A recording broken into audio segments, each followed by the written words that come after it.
Bueno, pues primero que nada yo quiero agradecerle a Lu por esta invitación, porque la verdad a mí me emocionó mucho poder formar parte de la presentación de este libro. Entonces por eso hice un texto, porque hay muchas cosas que quiero decir, no quería que se me fuera a escapar ningún algo. Vale, decir, entonces, pues bueno, voy a compartirles algunas cosas que pensé al leerlo. María José Ferrada dice que toda infancia debería tener una casa o un jardín. Desgraciadamente no todos la tienen. Pero por eso la poesía se nos presenta como un espacio de oportunidad donde podemos habitar el bosque, el parque de juegos, la casa, el castillo.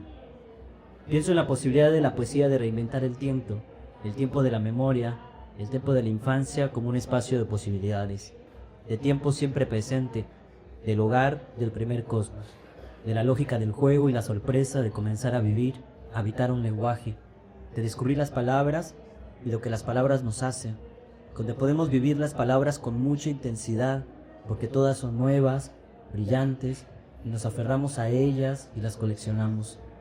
Esta batalla que fue es el primer libro de Luz Rueda, un libro que nos acerca a esa concepción perdida del lenguaje primero, de las primeras veces, de los primeros descubrimientos y cambios, del saberse diferente. Yo creo que todo poemario encarna una poética, es decir, una manera de ver y estar en la poesía de forma particular. Porque, ¿qué es la voz poética, sino una visión del ritmo? En este libro nos encontramos con una voz sensible que nos hace ver con ternura, nostalgia, soledad, ese primer reino que todos hemos perdido, ese extraño país de la infancia. Pero no cualquier infancia, sino aquella que no hemos volteado a ver. Una infancia que también debería ser cuidado, que también merece un jardín, una casa, la infancia de los otros, de los raros, de los que hemos nacido con una alita rota, como decía Lameder. La voz de este libro nos muestra la invisibilidad en la que nuestras experiencias se habían mantenido y cómo podemos utilizar esta característica como poder y recurso para desdibujar también los límites de lo que hasta ahora nos han dicho que son y deberían ser los poetas y debería ser la poesía. Enfrentarse a la palabra machorra, decidir ser el Ken, besar a las Barbies, usar la gorra al revés, y que cada una de esas pequeñas acciones tome su verdadera dimensión, eran traiciones que uno va ejerciendo contra el sistema.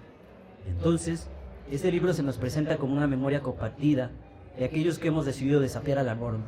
Cada poema es una experiencia que nos hace reconocernos, saber que no estamos solos, que no somos los únicos.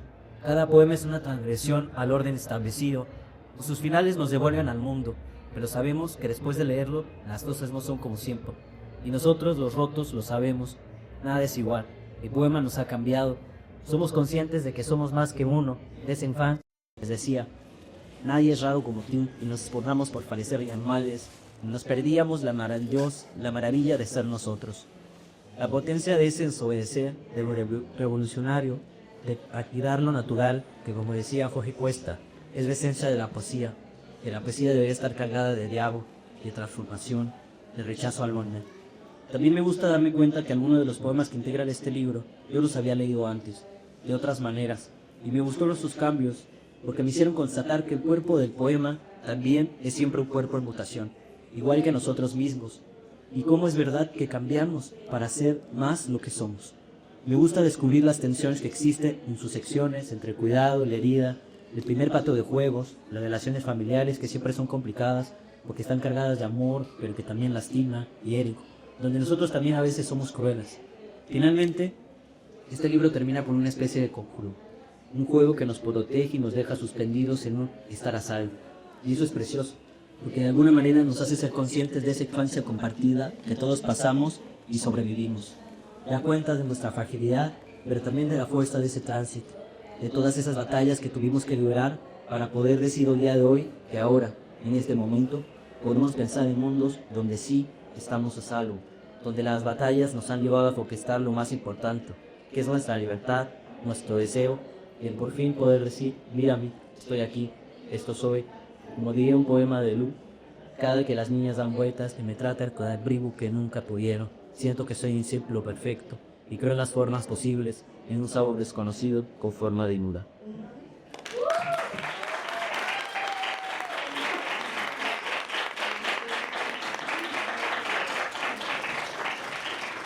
Muchísimas gracias por ese texto, es muy, muy bonito. También da un tipo más de aproximación a lo que es Saga. Em, Quiero que vayamos contigo, Sara, pero antes de que tomes la palabra, quiero decir que hace rato en una mesa, hace bueno, ya varias horas, eh, Lu dijo que le gustaba incomodar. Entonces también yo creo que podemos también partir de eso y creo que vale la pena que lo tengan en mente cuando lean el libro, porque a pesar de que es un libro entrañable y encantador en muchos sentidos, también resulta algo perturbador en algunos otros y perturbador por las cosas que de pronto guardamos, ¿no? O sea, como en lo que consideramos convencional y aceptado. Entonces, vas. Yo pedí que leyeran el primer poema, el que pedí que fuera lo de Rosana, como si fuera un karaoke, así donde uno va pidiendo una canción que quiere que se escuche. Porque inmediatamente, por supuesto, me resonó ese poema de César Vallejo, Hay golpes en la vida tan fuertes, yo no sé. Y pensé sobre todo por la repetición que hay en tu poema, eh, en la repetición de ponerte un vestido, ponerte un vestido, ponerte un vestido. Y quiero partir de ahí porque creo que en el poemario de Lu, esta batalla que fue, hay como varias maneras de producir lo que diría Josefina Lumer, de producir un presente. Porque, a ver, es un poemario que habla sobre la infancia y la adolescencia. Pero lo que les quiero decir es que no habla sobre la infancia y la adolescencia. Produce una infancia y una adolescencia dentro de este poemario. No es que nos esté hablando de cuando era niña, es que aquí hay una niña, aquí hay un niño, aquí hay una niña. Es decir, hace lo que alguna vez justamente Huidobro decía, poetas no cantéis a la rosa, ¿no? Hacedla florecer. Entonces creo que no es un poemario que esté cantando a la infancia, sino que está produciendo una infancia así, en vivo. Cada que ustedes comiencen a leer un poema, van a sentir que están siendo transportados hacia su propia infancia. Y parto justamente de ponerte un vestido, ponerte un vestido, ponerte un vestido, para hacer una gran confesión aquí en esta mesa. Yo odiaba que mi mamá me pusiera vestidos. Y me ponían los vestidos con unas mangas de boquita, así que yo llamaba mangas de boquita, que los detestaba. Y no sabía por qué. No sabía por qué detestaba que me pusieran vestidos. Estuve peleada con los vestidos durante mucho tiempo de mi vida. Luego me reconcilié, luego me volví a pelear, porque así es la vida. Pero estas líneas y esta referencia a César Vallejo de los golpes tan fuertes en la vida, como un mandato de género. Hay golpes en la vida tan fuertes, voy a reescribir a César Vallejo, yo no sé, como un mandato de género, ¿no? Que es decir, que en esta poética, mediante el recurso, sí de traer a otras voces, porque por supuesto aquí está Gerbitz, aquí está Peril Rossi, por ejemplo, está Fabio Moravito. O sea, hay una poética que, como bien decías, Lázaro, construye una manera de ver el mundo, y estos ecos de estas otras poéticas que les menciono tienen que ver con ejercicios de escritura que parten de lo cotidiano. Entonces, acá les puedo asegurar que si compran el libro y lo leen, van a encontrar poemas donde inmediatamente se va a producir no solo la infancia de Luz, sino sus propias infancias. Porque estoy segura de que hubo momentos, así como yo, que no me gustaba ponerme vestidos, que hubo momentos en que se les ordenó hacer algo que ustedes no querían, en que se les impuso como infancia un tipo de identidad, la que fuese, que ustedes no querían jugar. Y me encanta porque, fíjate, tu poética trae a cuento los juegos infantiles. Es una poética que trae estos ecos y estas coplillas. Por eso me interesaba la repetición de ponerte un vestido, porque ¿qué son los juegos infantiles sino coplillas que se repiten una y otra vez? ¿Y qué son los mandatos de género? ¿Qué es el género sino un acto performativo? Diría Butler, algo que se repite, se repite, se repite y te lo crees, ¿no? Como el lobo feroz, que está aquí en uno de los poemas, ¿no? Sí. Si te dicen que eres malo, te crees que eres malo. Si te dicen que está mal que te vistas de esa manera porque no es femenina, te crees que está mal no ser femenina, ¿no? Entonces, creo que, no sé si fue tu intención, ya empezarán las preguntas luego, pero creo que esta es una poética que está dialogando con esta tradición de lo infantil, es decir, de los cuentos infantiles, de los juegos infantiles. El último poema, lo decíamos Julieta y yo, que a ver si al final nos lo lees, Trae a cuento, ¿se acuerdan de ese juego? Quizás las más jóvenes, los más jóvenes no, pero era 1, 2, 3 por mí, por todos mis amigos, ¿no? Entonces, esta poética que trae a cuento el juego también, creo yo, para hacer una profunda crítica de que a través de los juegos también se nos enseña la identidad. ¿Qué te toca jugar como niña? ¿Qué te toca jugar como niño? Y por supuesto, para nada había cabida para una niña en la infancia que tuvimos, quienes tenemos mi edad, por ejemplo, y muchos que se encuentran acá. Entonces, el juego es una manera para construir una poética que sabe que repetir algo una y otra vez genera una identidad, que si lo repetimos una y otra vez va a construir lo que somos. Pero lo que hace acá Lu es utilizar precisamente el juego para cuestionar todo lo que le dijeron que había sido. Y entonces esta voz poética, este enunciante que escuchamos en esta batalla que fue, va a estar continuamente preguntándose si todas esas cosas que le dijeron, si todas esas experiencias realmente le están dictando cómo tiene que ser en el presente. Por otra parte, hay una atmósfera también, o sea, hay como mucha ternura, Lu, hay mucha ternura, de verdad, mucha frescura. Estos momentos en el que en un poema alguien va en una bicicleta, sentimos que vamos en esa bicicleta también, y hay mucha ternura y mucha inocencia, como lo es la etapa de la infancia, de la adolescencia, pero también hay una mirada capaz de ver la crueldad de los otros, de lesotres, la mirada que te juzga, pero al mismo tiempo hay una suerte de, ¿cuál será la palabra? De esta generosidad de la infancia, porque en un 2 por 3 por mí dices de pronto, o en algunos de los poemas, estas críticas, pero al mismo tiempo es una mirada capaz de ser generosa incluso con quien está siendo cruel, con esta enunciante. Entonces, eso tiene que ver con esa capacidad de las niñas de perdonar inmediatamente después de que te peleas y al rato ya te contentaste, ¿no? Se les olvida. Que ya se les olvidó, exactamente.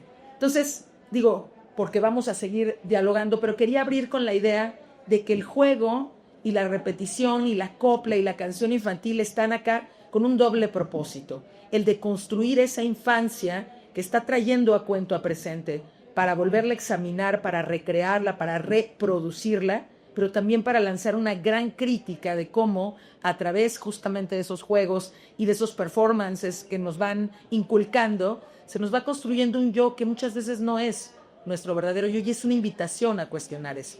Y solo quiero cerrar diciendo que la primera vez que te vi leyendo un poema, porque a ver, nos conocimos en pandemia y leímos en un Zoom, pero la primera vez que te vi leyendo, leíste un poema de la infancia. ¿De acuerdo? En Antonia, en la librería Antonia. Sí, es verdad. Cierto, lo recuerdo perfectamente. Ajá, que quizás era uno de estos poemas, yo no tengo tan buena memoria, pero creo que fue uno de estos poemas. Y yo me dije, ¿cómo le hace para hacerme sentir la infancia con sus palabras, con tanta fragilidad, una infancia tan frágil, pero también una infancia tan poderosa, una infancia capaz de cambiarlo todo y de reescribirlo todo de nuevo? Entonces quería cerrar con eso esta primera parte diciendo que es un libro que juega a reescribir la propia identidad.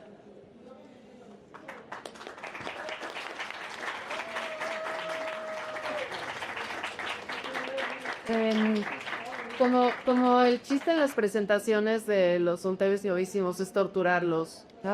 Textos, ¿no? Y ya como casi en crisis llegan a hablar ellos. Entonces lo que vamos a hacer ahora es, primero yo les voy a decir que el libro se divide en 3, en mecanismos de defensa e increcedera, que es la transformación de la infancia a la adolescencia, y Mira Mamá sin manos, que es pues una etapa como mucho más de mayor independencia de esa infancia y de esa adolescencia. Entonces voy a pedir a 2 voluntarios que van a leer 2 textos que están uno pegadito del otro. Hernán tú uno, y luego alguien más que pueda pararse aquí porque están súper pegaditos. Allá una mano, mira, allá, acá también. Ella no, primero, la vi primero. En la próxima. Paz. Ese fue el primero acá y luego se los. Muchísimas felicidades, Lu. Todos los niños han crecido, odian la leche y creen en los esteroides. Ya no me gustan y siento ganas de meter mi lengua en su boca.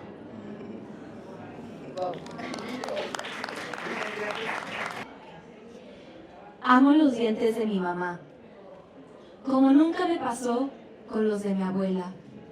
Aunque a veces los enjuagué en el lavabo rosa, no pensaba en el amor, sino en cuántas palabras estaban ahí, escondidas como cangrejos.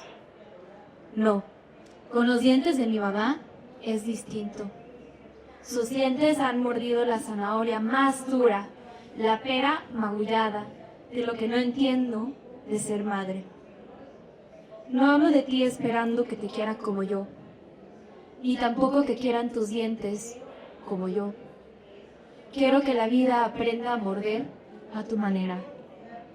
¿Cómo no amar tus dientes, cualesquiera que estos sean? Se me han dicho tantas verdades. Me dices, quiero hacerme pequeñita, vivir en tu hombro para que nada te duela.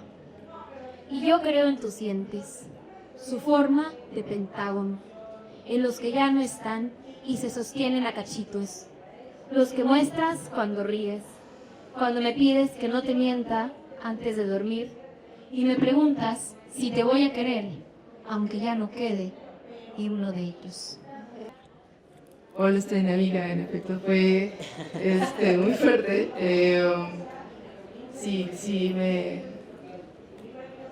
Pues vamos, a fin de cuentas, escribiendo los poemas que escribes y te pones en un estado ultra sensible, escucharlo por personas que quieres, como que te regresa a eso, ¿no? Pero bueno, pues hola a todas, todos, todes, qué bueno verles por acá. Les agradezco mucho que hayan venido. Gracias, Sara. Gracias, Lázaro. Para mí es un placer que me acompañen en esta mesa, que es la presentación de esta batalla que fue. Y bueno, a mí se me halla como interesante ir respondiendo a algunas de las cosas que han estado diciendo. Creo que partiría como en esta cosa sobre lo que bien dije hace unas horas, que es que me gusta incomodar. Pero también cuando lo dije, como que lo pienso desde un lugar en el que creo que ser una persona disidente sí o sí incomoda, entonces prefiero como yo tener ese propósito y divertirme con ello. Y como que también, ahora que estaba mencionando como esta cosa de incomodidad / perturbar, como que sí, justo también dije, a ver, o sea, si me voy a presentar en la solapa desde ahí, voy a hacer como un punto quiebre que diga, no solamente pues que escribo poesía y donde he publicado, sino pues que soy lesbiana, una persona trans, no binaria y zurda también, que como que la gente justo eso, pero ok. Y me encanta como que justo antes de leer los poemas, la entrada sea como, ok, no sé a qué me voy a tener. Pero luego te metes al libro y te das cuenta que es un libro muy tierno. Porque pues, personas trans en general somos muy tiernas y aunque no lo fuera, pues tiene una cosa hermosa cuando entras como a su intimidad. Digo esto y también menciono que como que para mí esto que decía Sara respecto del juego se me hace súper interesante porque justo creo que jugando nos reconocemos con las personas, como que aprendemos cómo empezar a hacer amistades, cómo socializar, justo nos ponen como un papel de quién es quién en el juego.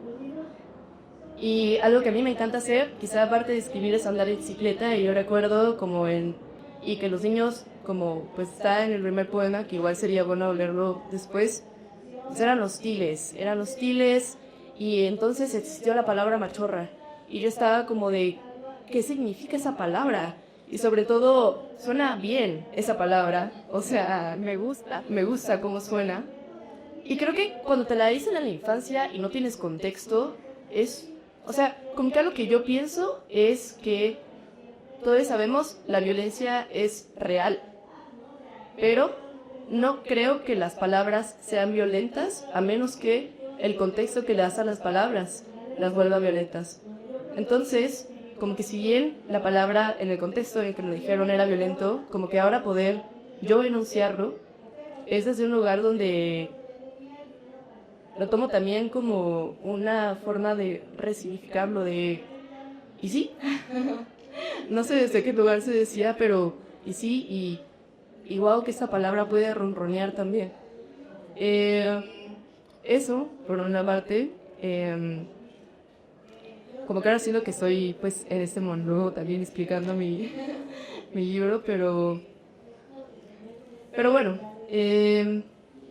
como que nada más cerrando este pequeño apartado,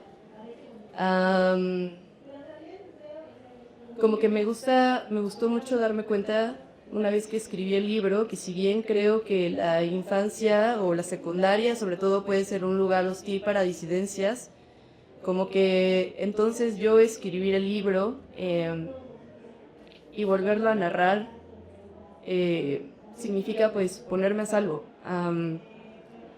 Como que algo que Claudia Nassim dice que me gusta un montón es que la escritura es para los que sobreviven y pues creo que tiene mucho sentido, ¿no?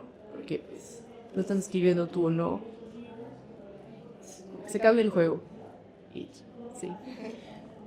Para que no sientas que estás así como haciéndolo haz de ti misma o explicando tu libro, que la verdad podrías hacerlas si hicieras.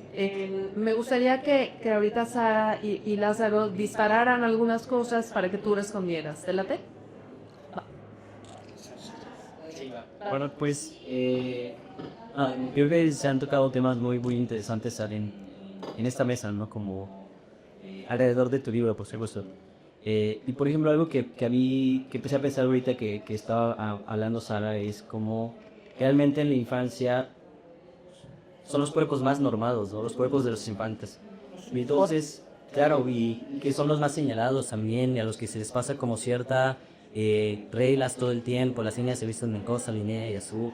Y entonces creo que en la infancia es muy difícil luego tener herramientas para luchar contra todas esas normas, ¿no? Como que para poder batirlas. Y creo que en la infancia, por ejemplo, no sé, a mí algo que me gustó mucho de tu libro, Lu, es que yo también pude reconocer mi infancia en todos esos gestos, ¿no? Como en esos gestos de ir en la bici y ponerte la brazo atrás, y entonces, o jugar que entonces tú tienes que ser, entonces tú escoges como esos papeles también masculinos, ¿no? Como de, entonces yo voy a ser de qué, y cómo eso de alguna manera puede asustar a los adultos, ¿no? Entonces, no sé, como que me hizo darme cuenta de lo importante que es contar esas historias, contar esas experiencias, porque eso nos hace sentir que realmente no estamos solos, o sea, que sí son experiencias que todos tenemos y que a veces siento que, por ejemplo, la heterosexualidad a veces no alcanzan a comprender esta sensibilidad, porque creo que sí es una sensibilidad muy particular de los que por alguna razón hemos sido como señalados como lo otro, compartimos una sensibilidad, ¿no? Entonces, pensando, no sé, en el libro y en todo el proceso que tú pasaste para escribirlo, yo quisiera preguntarte cómo fue para ti regresar a reconstruir esta infancia y no sé, como poner atención a esos lugares donde de los que no se habían hablado, como esos silencios, y decidir también por qué decidir y nombrarlos desde la forma en la que lo haces.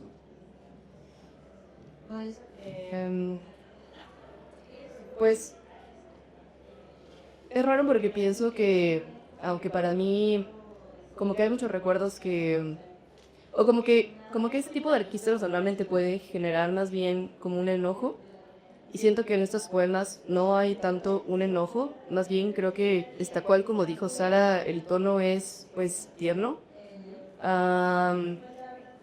Como que también justo lo hice de una forma pensando como, a ver, o sea, si este periodo fue hostil, si me lo voy a volver a contar yo, justo voy a evitar que lo sea, ¿no? Algo que he sentido como muy bonito es como lo que platicábamos ayer, que es como que quizá estos poemas o varios pueden leer infancias o pueden leer adolescencias, y para mí sería como algo súper importante pues que a esa edad tengan como ese tipo justo de registros, ¿no? Como de, ok, o sea, todo esto existe y todo esto está, yo también puedo nombrarme desde este lugar. Y pues creo que la forma como de ir trazando pues las memorias, sí fue tal cual porque estaba en la fundación, ahí lo empecé a escribir. Justo Lázaro, pues por eso estuvo involucrado en muchos de los momentos de los poemas. Y recuerdo que estaba muy feliz una noche saliendo de la fundación y me subí a la bicicleta y por primera vez pude levantar los brazos. Me sentí increíble. Y dije, wow. Y ya, y como que llegué a mi casa y empecé a escribir ese poema. y es como de, ok, o sea, estoy haciendo la misma actividad que hice en la infancia, pero ahora como desde un lugar donde todo es súper distinto porque la forma en la que me narro es otra, es otra por completo y me siento muy feliz. Por eso también como que el segundo apartado es Mira mamá sin manos porque me he soltado de todo y lo he hecho bien. Sí. Solo me gustaría agregar algo así como súper rápido, ahorita que lo dijiste, porque creo que realmente una cosa que también me deja tu libro es como una sensación de revancha, ¿no? O sea, como si le hubieras hecho una revancha a esa infancia tal vez que a lo mejor no fue tan luminosa, y que al mismo tiempo creo que algo que es muy chido es que justo sí, con la crueldad que se dibuja y eso, sí nos estás mostrando también como una celebración de esas infancias disidentes, que son a veces relatos que no tenemos, ¿no? O sea, como que siempre cuando hablamos de personajes o de personas que pertenecen a una disidencia, siempre se los hace desde el terror, desde lo horrible, desde la muerte, desde como esos lugares. Y creo que tu libro, otra capa que se le suma, es que justo se está celebrando esa disidencia. Entonces creo que eso también es algo muy chido que habría que señalar. Sí, Ida. No, adelante, Lili, claro. Qué bueno que mencionas eso. Y es algo que pienso mucho. Hay una autora que me gusta un montón que se llama Carmen María Machado, que tiene este libro que se llama The Ruin House. Y algo que dice que sea más increíble en el prólogo es como que empieza a describir lo que es el mal de archivo, que pues me parece que es de Derrida. ¿Y qué es lo que es el mal de archivo? Es como toda la biblioteca que tenemos al respecto de lo que ha pasado en la historia, pero es el mal de archivo porque justo ha decidido cuáles son las historias que no va a contar, cuáles son las historias que no van a figurar en ese archivo completo. Y pues sí, las historias que normalmente no figuran son las historias que tienen que ver pues con estas identidades disidentes. Y lo que termina diciendo Carmen María Machado es como de que tener la historia completa entonces genera como un ser mitológico. Y pues obviamente hace una invitación a que se escriban para escribir en contra de ese archivo. Y pues justo como que también desde ahí para mí es importante este libro. O sea, en un momento como que dije, a ver, o sea, sí quiero que mi primer libro sea sobre esto. No podría ser como otras cosas que justo no me hagan categorizar como un poeta atrás. Y luego dije, no, pues sí. Sí, porque no solamente soy yo, sino porque se me hace algo muy importante como con mi postura respecto no solamente pues política, sino también en la escritura. Entonces, pues sí, eso respondería, seguía. Y siguiendo esa línea, ahorita que decías lo de la revancha, Lázaro, pensaba en Jimena González, una poeta que tiene un poema que se llama Las Otras, donde está hablando de las otras de su familia, de la genealogía de mujeres, pues que siempre fueron las des, ¿no? O sea, mujeres golpeadas, maltratadas, pero en su poema, esas mujeres, como su abuela, que fue maltratada por su abuelo, en su poema su abuela se convierte en bailarina. Es decir, lo que yo digo que hacen estos poemas es que hacen una operación contranarrativa. En el poema eso que no pudo ser en la realidad ocurre. Entonces me parece que esa operación poética contranarrativa o de reescritura es riquísima porque permite contar otros finales. Vuelvo a los cuentos infantiles, es como ir a reescribir el final de esos cuentos y cambiar la historia, porque creo que eso es lo que hacen este tipo de poéticas, Lu. Las poéticas disidentes cambian la historia de la poesía en México. Literal lo estoy diciendo eso hoy muy pomposo, pero de verdad este libro y todos los libros de poéticas disidentes están cambiando la historia de la poesía en México. Porque me quedé pensando ahorita, ¿qué otros poetas o poetas han escrito sobre su infancia? Y luego creo que sí debe haber poemas, pero son poemas muy idílicos, poemas además como moralizantes, edificantes, didácticos, pero un poema donde realmente alguien le entre a cuestionar su infancia, yo no recuerdo así realmente que venga, si viene alguna a su mente, por favor me dicen. Y eso me lleva también a pensar dos cosas antes de lanzarte la pregunta. Una es que justamente en la cátedra Rosario Castellanos, que es de literatura y géneros, una de nuestras líneas son las literaturas sexodisidentes, por supuesto. Y esto nos ha llevado, por ejemplo, en nuestra parrilla de nuestras redes sociales, a compartir muchas literaturas que hemos estado buscando, escritores, escritoras, trans, queer, lesbianas, gays, etc.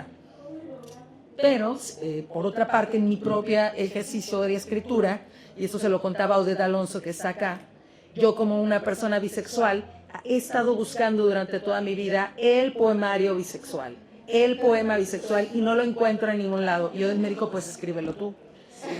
Y pues tuve que hacerlo, ¿no? Ya en la próxima edición de Versas y Diversas, ahí podrán leer mi poema bisexual. Pero lo que quiero decir es que si no lo encuentras escrito en algún lado, o sea, yo como una persona bisexual no encuentro una poética bisexual donde verme reflejada, pues la tienes que construir tú. O sea, no te queda de otra más que hacerlo tú. Y entonces mi pregunta va por este sentido. ¿Hay ya otras poéticas trans, no binarias, con las que tú te hayas sentido identificado, que hayas dicho, bueno, además de Peri Rossi, además de Gerbitz, además de Vallejo, además de Morábito, sí hubo estas otras referentes? Ya acabas de decir uno, Carmen María Machado, pero si hubo esos otros referentes, o si sentiste, yo voy a tener, como no los encuentro, yo voy a tener que escribir este poemario porque no encuentro esa identificación. ¿Cómo fue ese proceso? Pues, o sea, sí me hace... Ay, me escucho, ¿verdad? Sí se me hace como una pregunta muy importante, porque justo algo que le platicaba a Pris es que como que empiezas a leer y la mayoría de los registros que lees pues son heterosexuales, y aún así como una persona lesbiana o cualquier identidad que tengas te metes a la historia. O sea, es como de, ay, pues ya, o sea, no importa que sea de que un poema sobre una relación hombre y mujer, o sea, entras en esa ficción. Y como que justo yo me preguntaba, a ver, ¿y mi libro, que es queer, será incómodo para los heterosexuales porque no se van a sentir representados y van a hacer el mismo ejercicio que yo, o se van a aislar porque no los representa? Como que sí dije, a ver, no, o sea, hacemos mucho esfuerzo de este lado, creo que se puede hacer de ambos lados, la verdad. Y respondiendo como la pregunta, justo siento que habían poemas que me gustaban mucho y que, pues sí, o sea, me ayudaron un montón a escribir este libro, porque de hecho justo Lázaro me presentó el poema de Barry Brick, de la bicicleta, y me lo leyó y dije, wow, me encanta. Y ya, pues como que siento que a partir de ahí fue como ir encontrando sus registros, pero sí diría que más allá de encontrar registros como de gente trans, gente lesbiana, que obviamente sí los hay, creo que el registro fue otro, o sea, fue pues la plena escritura, que también creo que eso es súper valioso. Creo que también pues está bien que nuestras únicas referencias no sean esas, así como diría que de las personas heterosexuales sus únicas referencias no sean heterosexuales. Pero sí, o sea, creo que ahorita, a bote pronto, pues sí mencionaría que Camila Sosa, como en su teoría, o sea, como en El viaje inútil, que justo se me recomendó, sí, que la vi por ahí hace rato, pues nada, o sea, como que sí siento que más allá de poemas que me han ayudado a escribir, son como registros que me han salvado a no sentirme solo. Sí. Yo solo quisiera agregar un poco que, fíjense, cuando hicimos hace poco en la Cátedra Extraordinaria de Octavio Paz una revisión de los contemporáneos, leímos a Salvador Novo, y entonces hay un primer Salvador Novo. Cuando yo lo leí, le dije, Lu, tienes que volver a leer a Novo, porque tiene un tratamiento también de la infancia que yo digo, wow, o sea, Novo inauguró también en la poesía mexicana esa escritura desde la disidencia, ¿no? Y que yo, la verdad, sí, por ejemplo, yo sí le decía, Lu, como que yo siento que tú y Novo ahí hacen un match, ¿no? Sí. Siento que sí nos hubiéramos llevado, pero creo que nos hubiéramos peleado. No tenemos mucho más tiempo, sobre todo porque quiero que leas tú, y porque quiero que una vez que ella termine, a lo mejor podamos abrir para un par de preguntas, porque aquí sí no vienen de la poesía. Es de verdad un libro que vale la pena que lea, es un libro entrañable. También hay una cosa padre de la emoción que lleva a leer su libro, su poema. Hay una cosa padre que es que, o sea, sí se lee como una historia, ¿no? Sí se lee realmente como una historia, no son así, no es poesía abstracta y como superlativa, es algo muy entrañable. Hay una parte muy linda también como de aceptación, cariño y perdón con los padres, que me pareció muy importante, me gustó mucho. En fin, antes de que ella lea y vengan las preguntas, quiero darle las gracias a Camila Estrada por la edición de este libro, porque si no, no tendríamos esto. Y ella hace esta sección. Ahora sí, ¿lista? ¿Les voy a leer? Sí, ya se lo va a leer. Mis pronombres son él. Sí, se me olvidó mucho Perdón. decirle a Camila que, bueno, sí, que en efecto este libro sin ella no sería posible. Entonces, muchas gracias, Camila. Pues, a ver, no sé si leer el último. No sé si sea un spoiler muy grande. ¿Qué dicen ustedes? ¿Lo leo? Que lo lea, que lo lea. Ok, solamente voy a leer uno. Si nos da, mira, tenés unos minutos, tienes 8 minutos. Pero entonces, sí. Pues mírenmelo. Lu. Sí. O sea, si quieres que haya preguntas, tienes como 6. Ok, super. 5, a ver, voy a leer el primero y el último. Genial. Y bueno, el primero se llama Voy hacia mi casa que tiernamente se aleja. Tenía todos los años del mundo y pedaleaba mi bicicleta. Como un ángel perdido nunca osé mis alas. Escuchaba música en mi iPod y las bajadas me hacían llorar porque las casas se iban lejos a esa velocidad de 20 kilómetros por hora. Los vecinos se cambiaban de prendas 1, 2, 3 veces y yo, con la misma gorra al revés, la historia de mi rodilla y el viento como una abeja en mi cara de 10 años pensando la calle como una eterna pista en ese recorrido donde los niños más grandes hacían trampa 1, 2, 3, 4 veces y no satisfechos decían que mi mamá era una mujer tonta y yo una machorra y yo que veía a mi mamá como la mujer más lista y que la palabra machorra no me molestaba, apresuraba el pedal con los deditos del pie como si eso pudiera defenderme. Ahora que los niños se han ido, pongo las luces traseras, estiro mi brazo como el ala de un ángel olvidado. Mi peor enemigo son los taxis, las 3 p.m. y los baches. Todo mi cuerpo se tensa como si fuera una mandarina y alguien me apretara fuerte con su puño. Pero cuando voy sola y las hojas caen 1, 2, 3 veces y sé que nadie me observa, pongo de nuevo los dedos del pie en el pedal. Aflojo las pinzas del cangrejo. Me levanto. Tengo otra vez todos los años del mundo. Mi mamá nunca fue una mujer tonta. Afirmo que la palabra machorra me ronronea. El viento me toca de frente la cara como un amigo de años atrás.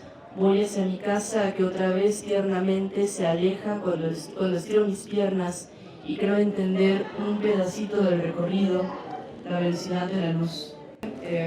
1, 2, 3 por todos mis amigos, por todas mis amigas, por quienes no usan ningún pronombre, por quienes utilizan todos, toditos, como si fueran una paleta de limón y la harían hasta la última gota.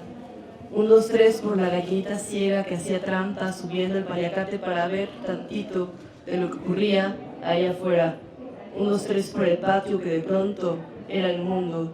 1, 2, 3 por el hambre de las cosas que nunca le dije a mi familia, como no me gusta que me digan ella, se me escurre por el cuerpo como agua fría. 1, 2, 3 por el perdón que se me quedó en la garganta como una manzana de caramelo cuando hería a mi papá.